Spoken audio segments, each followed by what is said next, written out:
All right, so what we're going to do is convert rectangular equations into their corresponding polar coordinates. So just some things to, as I keep scrolling here, just some things to keep in mind that a rectangular equation is going to have all x's and y's, no other variables. And a polar equation is going to have all r's and thetas, no other variables. So our strategy is going to be for converting rectangular to polar is that we're going to use, well, we know that r cosine theta can go in for x, and that means that I'm not going to have any more x's in my equation. I can substitute r sine theta in for y, and that's going to eliminate all the y's from the equation. And then the trick is going to be to write it in simplest form. Another important identity is x squared plus y squared equals r squared. We might need that we're going to need that from time to time. And that's going to get us quickly to the polar coordinates when we see combinations of x squared plus y squared. So looking at this first example, case in point.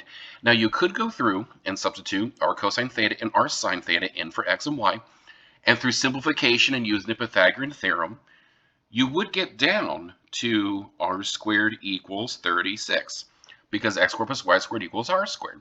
And you could say, well, yeah, I'm done, but I'm going to take this one step further and actually take the square root of both sides. And since we want r to be positive most of the time, I'm going to say that this equation corresponds to r equals 6. And if you think about what that equation represents in rectangular, x squared plus y squared equals r squared in rectangular. That's a circle centered at the origin whose radius is 6. And that is exactly what r equals 6 describes in polar. So if you were to overlay these graphs on top of one another, they'd be the same graph. So we're talking about the same graph, we're just using different variables to represent it. That's what's happening here.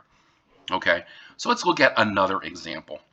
Y equals 4x squared. Now this is a parabola, as you might remember. So I don't want to give away too much in the next example there. So looking at that, now I really have no other choice than to just start to substitute.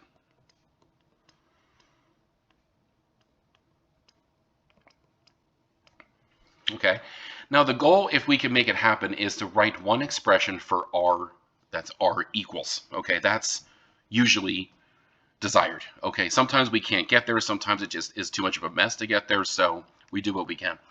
So I'm going to go ahead and I'm going to simplify the right hand side. So I'm going to say this is 4r squared cosine squared theta.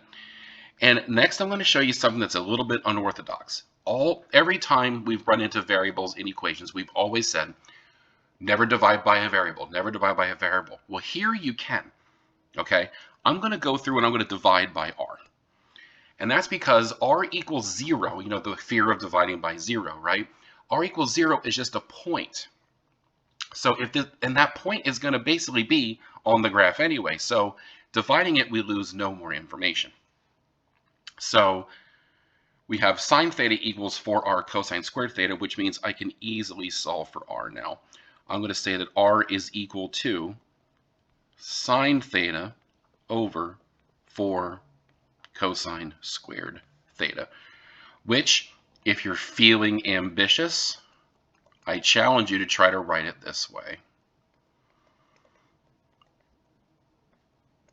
But there's the key. So nice, simple rectangular equation, very complicated polar equation. Probably never going to have to memorize that, right? You'd be right. Okay, so let's take a look at this last one here.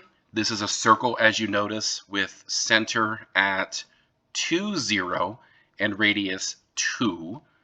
So we're talking about this circle right here. Okay, gee, I wonder if that has a special polar equation. It just looks too nice not to. Well, what I'm going to do first, I'm actually going to multiply this out in rectangular first. I'm not going to substitute just yet.